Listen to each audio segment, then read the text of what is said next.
Mpeane magoli ya design hiyo. Kwanza aloangalia mpira kutoka dakika kwanza mpaka dakika 90 hawezi kusema Singida Black Star kwamba sisi ni tawi letu. Bonge la mechi, nusu finali ya kibabe, mechi ngumu kweli, wazungu wanapenda kuita the hard way.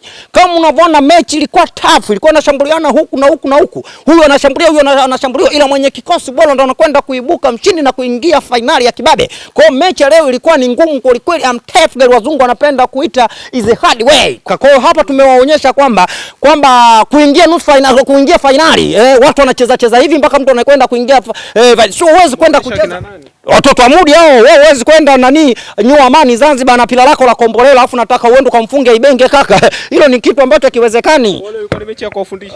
Ni watoto wa Mudi tulikuwa tunawafundisha kwamba unavyoingia kwenye hatua kama ya nusu finali ya mtoano lazima ucheze hivi. Ukiangalia hata kitakwimu Yanga mechi alizokuwa amepangwa nazo wote ni wenyeji. Kwa mfano kwenye mechi ya kwanza tulivyocheza dhidi ya KVZ katika mashindano ya Mapinduzi ni mwenyeji kweli, kila miaka anashiriki. Ukija mechi ya pili tumecheza na timu inayoshiriki ligi kuu Tanzania Bara, zamani ilikuwa inaitwa TRA, sasa hivi imebadilika kuwa nini, Tabora. Unakumbuka kwenye ligi kuu tulinyoga pale nani pale Chamanzi pale. Kwa hiyo inacheza ligi kuu Tanzania Bara, tumeshinda. Mechi ya leo tumecheza na Singida, ipo kwenye ligi kuu Tanzania Bara. Sio hivi unanielewa kwanza hapa. Ukiangalia kwa mtoto wa Mudi kwanza alikabizwa vibonde. Unajua vibonde kwa vibonde ukutana wenyewe kwa wenyewe. Mtoto wa Mudi kaanza na timu gani? Timu ya kwanza amecheza na Maembe. Timu ile ambayo ya Maembe kwenye Mapinduzi Cup mimi sijai kuiona ikishiriki.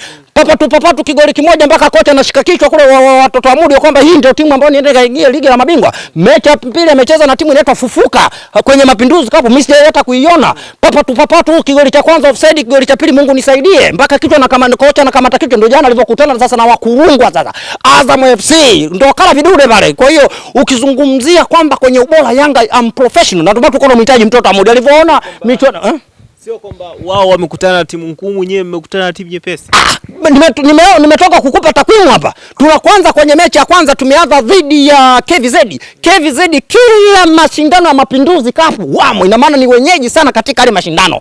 Ukija kwenye timu ya pili nimecheza na timu inayoshiriki ligi kuu Tanzania Bara, zamani ilikuwa inaitwa Tabora, leo inaitwa TRA, wakusanya mapato, lakini wameshindwa kukusanya mapato mbele ya wananchi wenye hasira kali. Leo nimecheza na mtu ambaye yupo kwenye ligi kuu Tanzania Bara, Singida United, mwenye kikosi ambacho ni professional, kinafundishwa na Gamondi. Ingawa leo Gamondi alikuwa kwenye timu yake ya taifa. Twende kwa mtoto wa Mudi. Mechi ya kwanza amecheza na timu ya Maembe. Nitajie Maembe katangia Mapinduzi Cup ianza. Ashawahi kucheza Maembe. Ndio kwanza msimu 2025 tumeiona ile Maembe. Wewe timu inaitwa Maembe. Ukija kwenye mechi ya pili amecheza dhidi ya Fufuka. Kwenye Mapinduzi Cup mimi Fufuka sijawahi hata kuwaona wale. Nimekuja kuwaona juzi alivyocheza na mtoto wa Mudi. Angalia mpira wako unacheza mtoto wa Mudi. Unaona kabisa pila Kombolela. Wewe mtu aende kacheze pila Kombolela alafu uende ukakutane na Azam na Ibenge professional. Wewe lazima una vidude pale. Kwa hiyo mtoto wa Mudi wamempangia vibonde kwa sababu alishamjua ni kibonde. Na ndio maana alivyoona kakutana na Azam FC kala vidude pale. Akaona bora nijipapatue nijitoe. Mwisho wa siku ndio kuja kukutana na wananchi hapa. Wataka nilamba 7 bure. Sasa kama mfunga madishi shoga yake kamla vidude pale. Haya mimi ningekutana naye ningemlamba ngapi kama wakina Dube ashapa wameshavushwa, ukimwangalia nani yao kwasi kasharudi pale. Mtoto Mudi kila kichumulia kaona bora niondoe lawama kuliko fedhea. Mbio mtoto Mudi kapanda miboti juzi kule. Mtoto Mudi kawai Ngalawa, anaambia Ngalawa lenyewe wamekosa hata hela boti, naambia kapanda Ngalawa na Ngalawa lenyewe nasikia inaelekea Mwagadushu. Nasikia kama walikuwa wasubiria bandarini hapa ameshindwa kumuona hapo. Sasa niwaambia waandishi wa habari, mtoto Mudi kapanda Ngalawa hela boti kakosa, sasa hivi anaelekea Mwagadushu. Unajua ile Ngalawa ufuata upepo ile. Kwa hiyo hana hela kwa sababu unavyokwenda Zanzibar kwanza nenda na viongozi ambao wanaojua mpira kama unavyomwona engineer alikuwepo pale, Alafata alikuwepo pale, watu wa mpira. Wewe Mangungu ulimuona jana pale au Mudi ulimuona pale, benchi la ufundi wewe umewaona pale. Huyo nani alikuwa anapiga kelele, nani wanamuita nani, alikuwa anasema kwamba sijui timu yoyote ya Tanzania magoli, wewe umemuona kule. Kwa hiyo wanakwenda watu wanaojua mpira Zanzibar. Wewe huwezi kwenda na pila lako la Kombolela uende ukaingia finali kaka. Wewe watoto wa Mudi mimi mwenyewe ningeshangaa. Angecheza angeshinda ile mechi zidi ya nani? Professional ni Ibenge. Baba dunia ingevaa kaptula hii kaka mtoto wa Mudi. Hebu tulizungumzie lile goli la Pacome la Max Nzenge alikutoka kwa Pacome Zouzoua. Tangia mimi nianze kukua au tangia nianze kutoka ndevu mpaka zimebadilika rangi sijawahi kuona assist inatoka katikati ya uwanja inamkuta mlengwa. Yaani ule umbali yani imetoka Ivory Coast kaelekea Kongo. Kwa hiyo ni moja kati ya goli murwa kabisa, goli mjarabu, jitihada binafsi. Assist imetoka kwa master mwenye mpira wake namba 10 Pacome Zouzoua. Imetoka Ivory Coast ingeenda kumalizikia Kongo. Kwa hiyo bonge la goli ambalo lilikuwa halina hata mbambamba, lilikuwa halina hata shanapa, lilikuwa halina hata rawama, yani ni goli muro kabisa. Wewe unafikiri assist inatoka Ivory Coast inaenda kudondokea Kongo? Hebu piga mahesabu, kuna kilomita ngapi kutoka Ivory Coast kuelekea Kongo? Na ndio maana hata Revora akamwambia ni goli muro, na ndio maana hata wenyewe Black Star wenyewe hawakuwa na bayana, hakuna kulalamika inaga shanapa kwamba wamefungwa kihalali, wametolewa kihalali. Na ndio maana hata kadi ya nyekundu yenyewe ilivyotoka, unaona kuna Singida amelalamika pale, kwa sababu kama labda wale wangelalamika, hata mwenyewe kwanza refarini ningemuona wa mchongo kama ile kadi ingetoka upande mmoja, lakini unaona kampa huyu. Kwa hiyo unaona jinsi gani wa marefari na malazimeni wote walikuwa fair play katika mpira leo. Kwa hiyo ukizungumzia goli, ni magoli ya Winome ya Yangasure, hakuna mpinzani, hakuna magoli ambao kama watoto wa Mudi. Unajua mara nyingi sana naonaga mtu anapokwenda kupanda goli, labda unakuta anasema assist imetoka kwa fulani. Kwa mfano pale kwenye penalty area pale, yani kwenye kisanduku huku mtu anampa huyo alomsalimia golikipa, anakuambia ametoka assist, huyo akamalizia kwa mguu. Lakini assist ya leo imevunja historia duniani kote, haijawahi kutoka assist katikati ya uwanja ikamkuta mlengwa. Hiyo kutoka Ivory Coast kadondokea Kongo kaka. Hiyo ni leo ni moja kati ya assist ambayo imevunja rekodi. Hata michuano yote ya kombe la dunia sijawahi kuona mimi. Ndio leo tu kaka, wewe ushawahi kuona assist kama ile inatoka Ivory Coast naenda kudondokea Kongo? Kilomita ngapi kutoka Ivory Coast mpaka Kongo? Kilomita nyingi sana, tena za kuswaga. Tena ukitaka kuanza kuzihesabu kaka, kompyuta yako iwe na nani, iwe imejaa charge kaka. Mzee Otopolo, tukija kuangalia mnaingia finali. Finali hiyo unaenda kukutana na mtu ambaye ametoka kumshenyeta ndugu yako mara 2 mfululizo. Unafikiri mtatoboa nyie? Kwanza nikiwa kama rais wa keke wote Tanzania, ingawa nilikuwa namhitaji Mai wangu, lakini Mai yule kanikimbia. Lakini huyu ambaye ameingia naye na kisasi naye, na mtu ambaye na kisasi naye sio Azamu, ni Ibenge. Unaona bala, hii ngoma wazungu wanapenda kuita no street not surrender, kuna kusandana. Kwa sababu nikikumbuka Ibenge kwenye ligi ya mabingwa alitutwanga kwa Mkopa, akatutwanga kwake akiwa na timu yake Al Hilal. Sasa tunakwenda kukutana kwenye Mapinduzi Cup. Sasa huyu Ibenge atanieleza kwa nini umbwa mkali lakini hana mapembe. Nimekwambia Ibenge atajuta kumkaba muuza visu. Yaani katika watu ambao na asili yao, ndio nilikuwa namhitaji yule Mai yule, lakini Mai kanikimbia. Na Azam FC akiwa wafunga madishi na kwenda kumgonga makwenzi tarehe 13 na kwenda kumuonya ni kwa nini amempiga Mai wangu, kwa sababu yule ni Mai. Sasa kwa nini ameenda kumpiga Mai wangu aka cha wote aka shirika la ugavi aka Danga? Sasa kwa nini amempiga ile kwenye nusu finali? Kwa hiyo mimi kazi yangu pale, mpendo wangu anapopigwa kidume, mimi lazima nende nikamchikisha adabu huyu alompiga. Kwa hiyo mnamo tarehe 13 no street not surrender, Azam mfunga madishi atanieleza ni kwa nini alimpiga Mai wangu, kwa sababu haiwezekani mke wa mtu apigwe. Hata kisheria hairuhusu kabisa umpige mke wa mtu. Umpige mke wa mtu unatafuta jela wewe.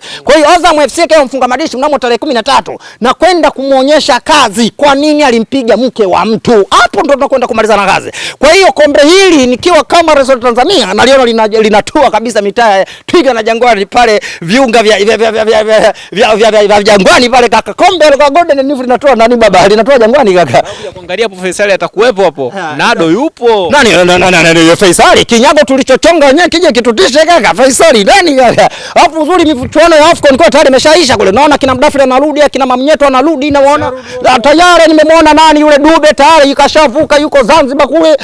Kwa hiyo wachezaji wote tayari wanavuka Zanzibar kule. Kwa hiyo lete Faitoto Kinyago ni chochonga mwenyewe kija kinitishe kaka. Mimi siwahi kuona mtu mzima au menda enda kadondoshe kabati. Faitoto huyu jamani nilomfundisha mwenyewe, jamani nimemtoa Zanzibar mimi mwenyewe. Nimempandisha Mingalawa mwenyewe akaenda Singida kaja Yanga, nimemfundisha mwenyewe bolo. Enda kanitishe mimi kaka. Kwani kwenye mechi ya kwanza sasa amenipiga, mechi ya pili nimemtwanga. Sasa tukutane Mapinduzi Cup. Mechi ya kwanza alivyomtwanga mimi nikaenda kujirudishia. Sasa hii hapa tunaweka kombe pale, vidume mwenye uwezo enda Azam wafunga. Sasa hivi kama vile michengamka fulani. Nimekwambia wale wanamuonea mtoto wa Mudi Azam kwangu mimi afuirafu na uogopa sana Yanga mwekee kombe pale kaka, utamtafuta baya kaka. Yaani mahali yule pale afu sema kwamba vidume nyinyi. Nani kwenda kumgusa yule mwale pale kaka, bado utafuta baya baba tarehe 13 sio mbali kaka kwenye finali. Baba tena mechi kisha tunaona mimi nashangilia kama kumbikumbi nishamgalagaza mfunga madishi anamuonea mtoto wa Mudi, kwa sababu wale wanavyokutana mtu na shoga yake anatangazia na juice wale. Mweneji kwa Azam mweneji. Kwa hiyo anayewahi kumnyosha juice mwenzie, wewe unaonekana mjanja, unaonekana juice katia sukari nyingi.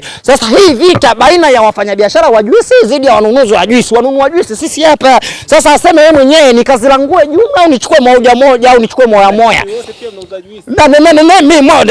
Maarufu alianza kwa kuuza juisi ni nani? Mimi nauza jibusi au nauza Azam Cola. Kwa hiyo tunaangalia na wale malamba nitakwenda kuyeyusha kwenye jua mimi. Kwa hiyo hii vita ya kati ya mfanyabiashara wa juisi na wanunua juisi, sisi wananchi aseme yeye mwenyewe tulangue jumla lile container ama tuchukue moya. Nimekwambia Azam FC tarehe 13 kombe naliona ile hapa. Lete Faitoto, lete sijui kina nani. Nakwambia baada ya Damaro kupewa kadi nyekundu ni kama vile wanakwambia mmepigwa mbona. Tumepigwa wapi?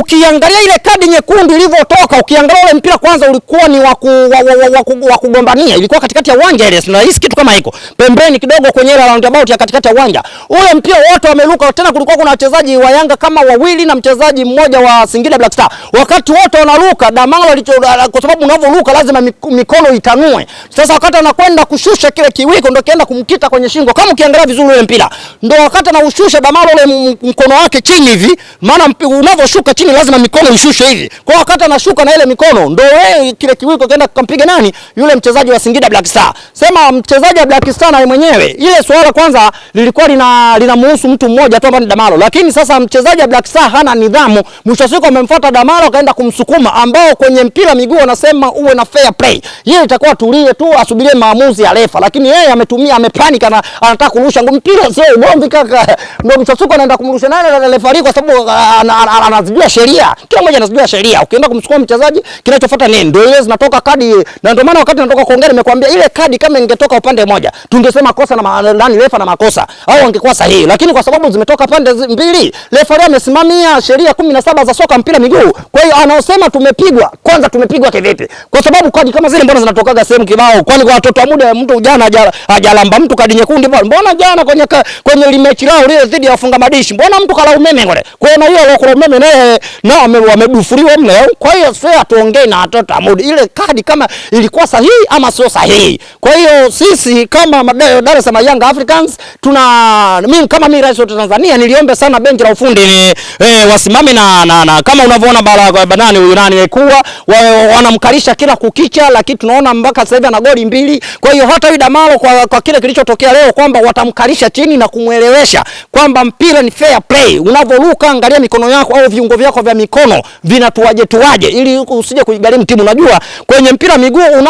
unavokwenda kula kadi nyekundu unakuwa umegharimu wenzio. Haya kwa mfano kwa pale yule mchezaji wa Black Star asingekwenda kumsukuma alafu kadi ingetoka upande mmoja angepewa Damaro. Tayari ushawaachia gepo mwenza. Lakini sasa walivyopewa wote sasa ngome ikawa 50-50 kwamba huku kapungua. Si hivi unanielewa choice hapa? Huku kapungua. Kwa hiyo ngome ikawa 50-50. Kwa hiyo niwaombe hata wachezaji wengine siku nyingine mambo kama haya kwenda umefanywa faulo. Chukulia fair play. Sikilizia maamuzi ya marefari. Lakini unapokwenda kuchukua maamuzi kumsukuma mwenzio, kwa ina maana wewe upo kimpira. Ina maana umekuja kiugomvi zaidi. Kwa hiyo anayesema tumepigwa kwa Damaro, mbona yeye kanikimbia ndio tungekutana kwenye mechi ya finali pale Gombani pale. Mbona yeye mwenyewe kasanda kajigongesha juzi pia kakimbia yule mbio. Kwa hiyo sasa tuongee nao sana. Kwanza kwenye michuano hii ukimwona mpaka mtu kaingia finali hicho kidume. Lakini mpaka sasa hivi ukimwona mtu karudi nyumbani mapema kapanda ngalawa yupo nyumbani, hilo ni danga. Watoto mudi wako wapi mpaka sasa hivi? Wametona kingalawa sio asubuhi, sio kingalawa bado kinaelekea Mogadishu huko. Kwa sisi hawa tuongee nao sana. Ingawa kule kanikimbia kule. Sasa tutakutana kwenye mechi ya ligi kuu Tanzania bara mnamo mwezi wa 3. Ila hii ya sasa kwamba tarehe 13 tupo na wafunga madishi Ibenge. No street roads atajuta kumkaba muuza visu. Na Yesu kishamkaba muuza visu, angalia katika pitapita zako. Sio kashangana mkaba muuza visu huku mshosiko katika pitapita zako na kwenda kupita viwambazani mwa muuza visu. Sasa mfunga madishi wakifundishwa na Ibenge, naona Azam FC funga madishi huyu hapa naona anakwenda kukatiza kwa muuza visu. Mtakachomfanya mnamo tarehe 13. Kombe na anakwenda mitaa Jangwani baba. Yanga tunaanza na kombe 2026 tena tarehe 13 mwezi wa kwanza siku za mwanzo baba tunatangaza kombe la Golden Nif. Mnalipitisha wapi kombe? Kama kawaida yetu. Ruti zinajulikana kaka. Tunatua pale nani pale? Hapa bandarini pale. Tukitoka bandarini pale tunakuja mpaka huku kwenye makutano ya barabara inayotoka Mbagala huku. Pale tunashusha pale. Tunakuja mpaka hapa tunakuta kwenye mataa yanayotoka Mandela Road. Nyerere Road. Pale tunanyosha. Ina maana tunaitafuta wapi ujue? Tunalitafuta jengo la watoto wa mode. Yaani sisi lazima tupite kwamba wanaume wa ukweli tumerudi na kombe, danga limerudi halina kombe. haiwezekani uende Zanzibar, unarudi Danga, unazurura, una maajabu, unazurura na kaptula.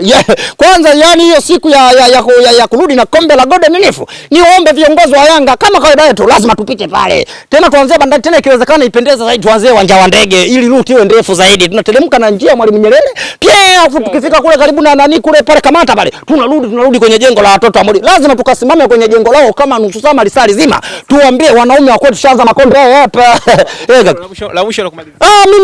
Mimi nikiwa kama rais wa wote Tanzania, waombe wa Tanzania au mashabiki wa Dar es Salaam Yanga Africans waendelee kujivunia na kikosi kilichokuwa bora na uongozi bora, kwamba mwenye kikosi bora anaingia finali na anabeba kombe la Golden Leaf. Ila ukiwa na pila lako Kombolela uambuli kitu, yani wewe na pila lako Kombolela bebe kombe, rais wote Tanzania, dunia itavaa kaptula bwana, wanaume wale finali bwana, hii ya Yanga dhidi ya Ibenge bwana, no street not surrender bwana, Ibenge atajuta kumkaba